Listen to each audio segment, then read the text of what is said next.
Before I start, if you appreciate real stories about power, betrayal, and quiet revenge, subscribe to this channel right now.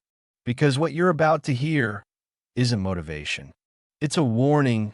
My name is Mike Richardson, and this is the day they thought they destroyed me. The folder slammed shut, bang. Not loud, but sharp like a gunshot echoing inside a glass box. Then his voice came next, clean, rehearsed, emotionless, effective immediately. Michael Richardson is terminated from his position as Chief Technology Officer.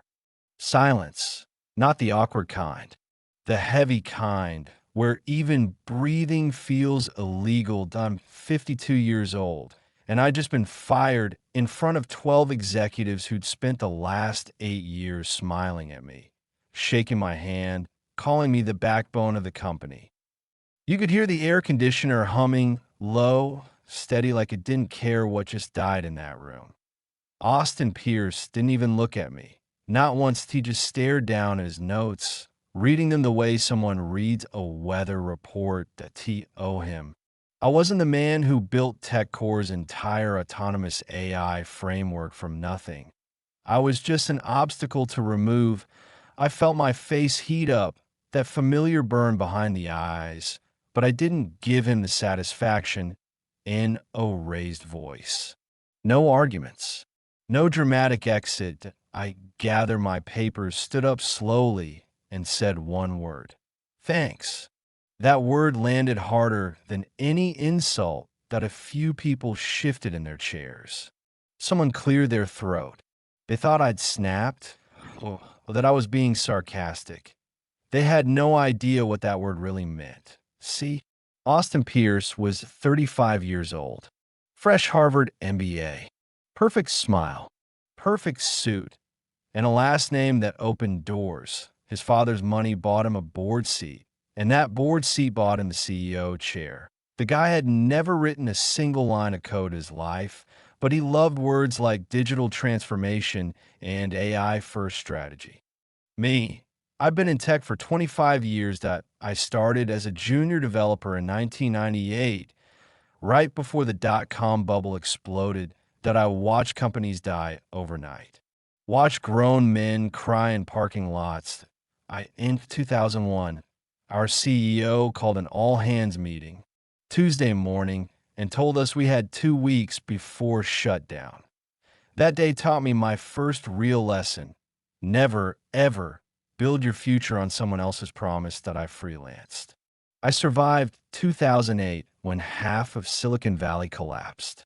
I watched companies disappear, and I learned how to protect myself. To be why the time I joined TechCore. I wasn't just an engineer, that I was careful, very careful. And that's the part Austin never bothered to understand. I walked out of that boardroom. Badge deactivated, career ended. I wasn't angry, that I was calm. Because while Austin thought he'd just removed a problem, he had no idea that 2 years earlier, when the board was whispering about right-sizing, I'd already prepared for this exact moment. And the thing he fired me for was the very thing that still belonged to me. 3 days later, the system he bragged about would stop working. And when it did, every powerful man in that room would finally realize they never owned what they thought they did. And I didn't drive away right after the board meeting. And I sat in my car, hands on the steering wheel, engine off, 20 full minutes. Not angry, not shocked, just quiet. Because I knew something Austin didn't. My phone started buzzing, point one message. Then another. Then 5 more. All from the same place. My team. Ryan Foster texted first. Mike, what the hell just happened? Are we still supposed to keep working on the deployment? Ryan wasn't just a senior engineer. He was 28, MIT PhD, one of the sharpest machine learning minds I'd ever trained. That I hired him straight out of grad school. Spent 3 years teaching him how real-world AI actually works, not theory. Not demo systems that break if you get one assumption wrong. Then Linda Martinez texted, Mike, I'm so sorry. This is insane. Linda was our CFO, former AWS executive. She understood numbers and code, which made her dangerous in a room full of people who understood neither. Then my younger brother Alex called. Mike, you okay? This doesn't make any sense. Alex ran a startup in Austin. Autonomous vehicle navigation systems. Smart guy. Entrepreneur. He knew something was off. What hurt wasn't the firing I'd been laid off before. What hurt was knowing my team was panicking.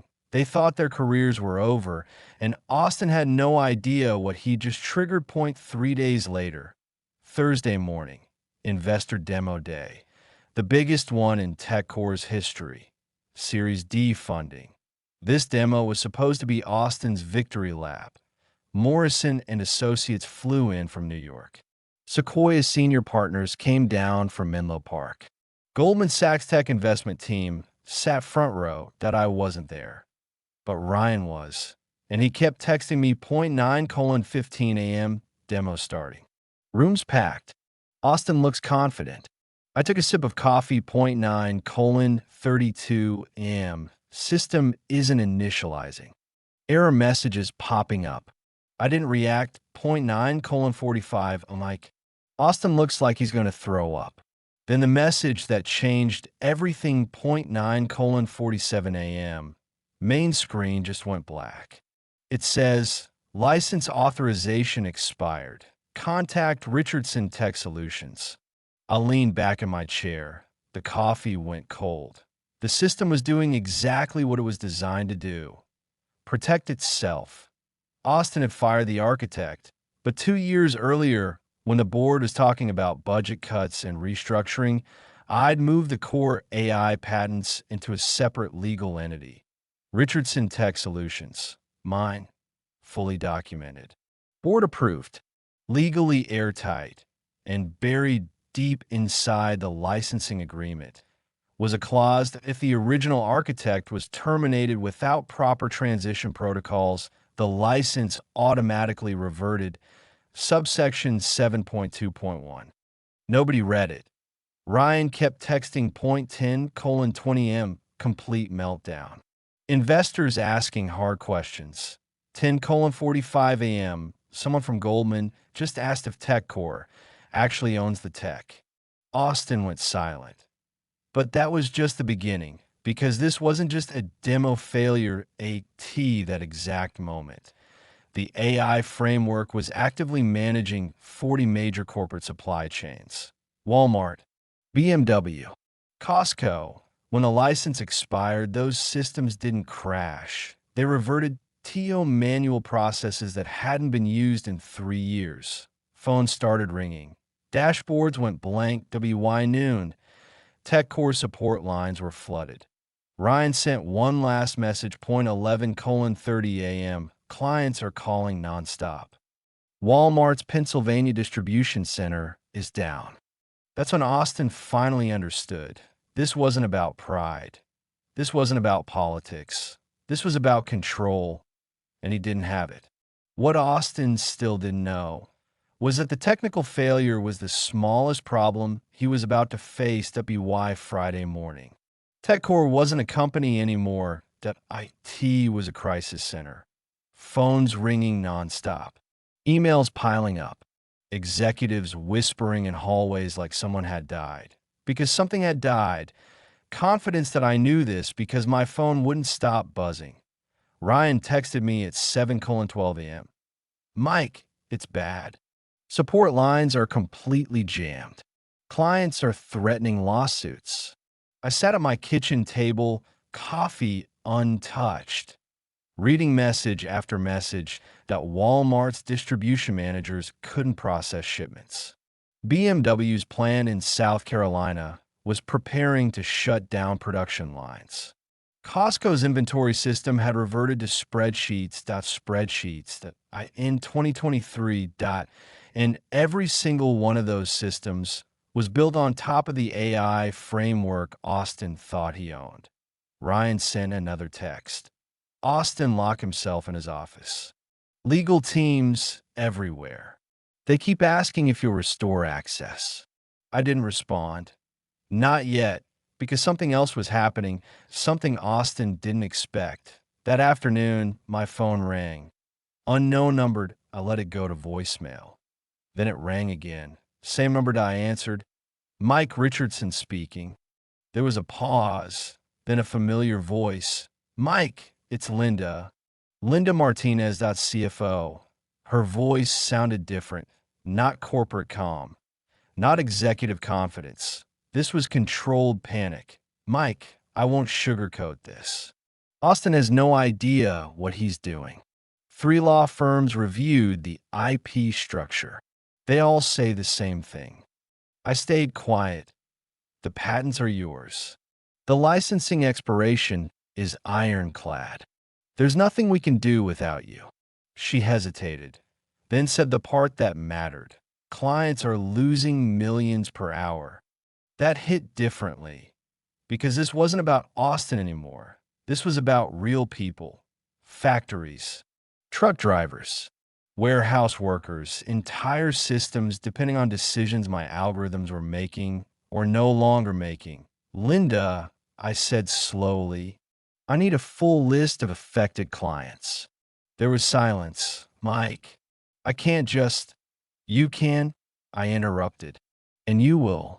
Another pause. I'll send it. When the list came through an hour later, I sat back in my chair, 43 companies.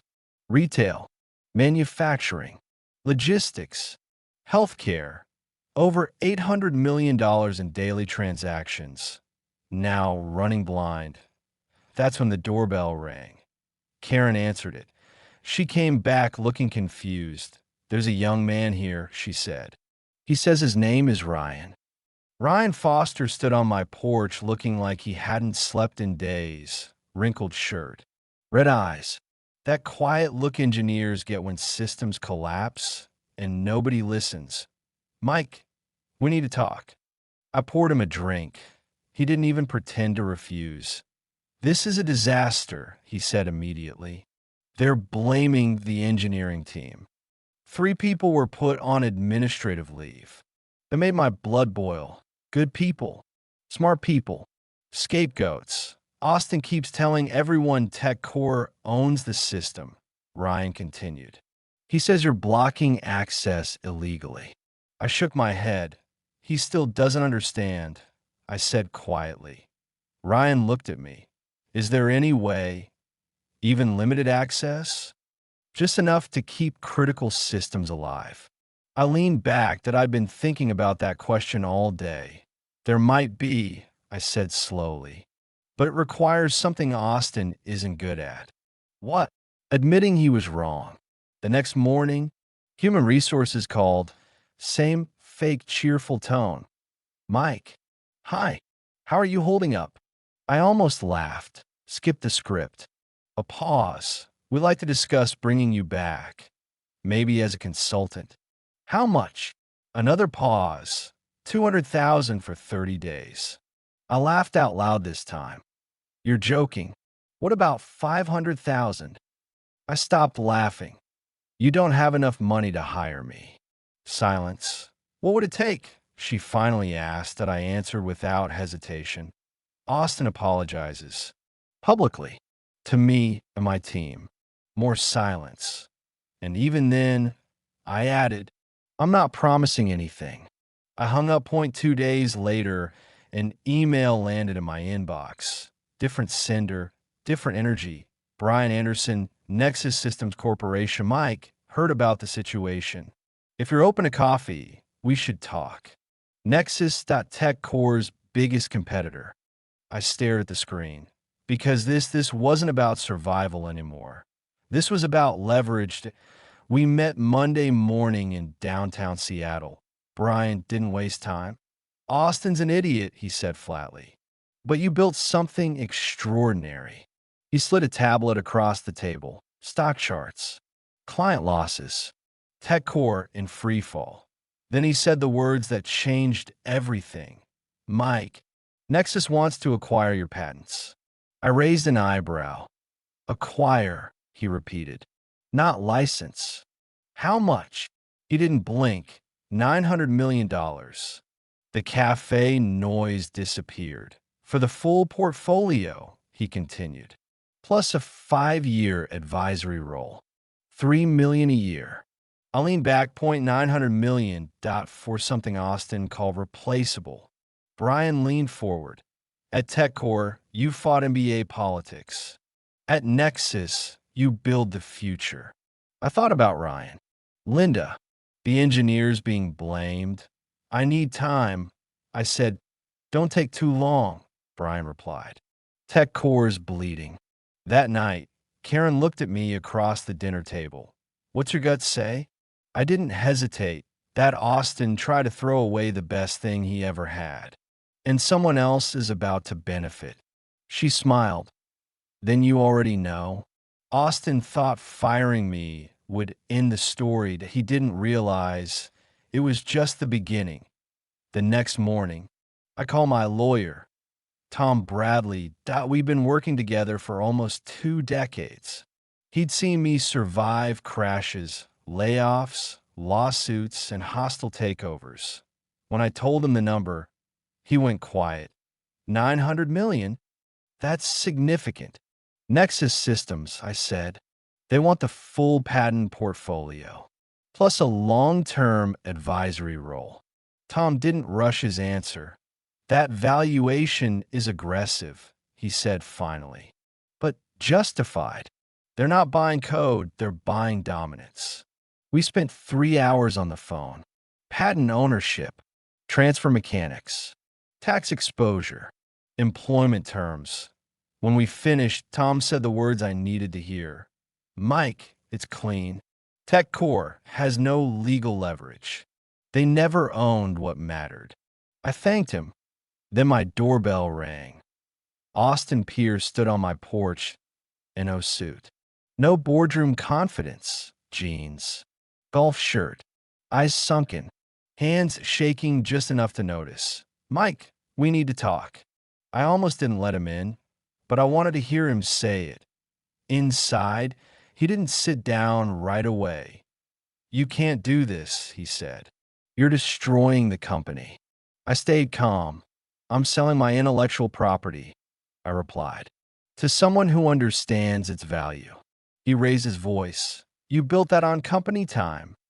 I slid the folder across the table. Contracts, board approvals, patent assignments, every signature, including his face went pale as he flipped pages. This can't be legal. It's not just legal, I said quietly. It's bulletproof. Silence filled the room. Name your price, he said finally. Restore access. I didn't hesitate. $900 million. From Nexus. His shoulders dropped. You're costing 300 people their jobs. That one hit. Then do the right thing, I said. Offer severance. 2-year salary. And give me a list of engineers who want out. He nodded, defeated. When he left, didn't look back. Tuesday morning, Nexus headquarters, glass walls. Real engineers. No empty buzzwords. The contract was 52 pages, but it came down to one line. $900,000,000. I signed my name 0.14 times. Each signature closed a chapter. Brian shook my hand. Welcome to Nexus, Mike. 2 hours later, breaking news. TechCore loses core AI technology in $900 million deal. Their stock collapsed. Trading halted. Why market close? TechCore had lost $1.8 billion in valuation. Austin resigned the next day. Ryan called me that night. Is it true? Every word. 3 weeks later, Ryan and 12 engineers joined Nexus. Linda became CFO. We rebuilt the system. Better, faster, stronger. 6 months later, revenue hit $140 million. By year 2, we were powering 60% of the Fortune 500 at TechCore. Bankrupt within 18 months. I'm 53 now. Karen and I live part-time in Montana. I fish. I think. And every morning, I wake up knowing my work matters. People ask if I regret it. No, because when Austin fired me and I said, thanks, I'm in it, that one word was worth $900 million.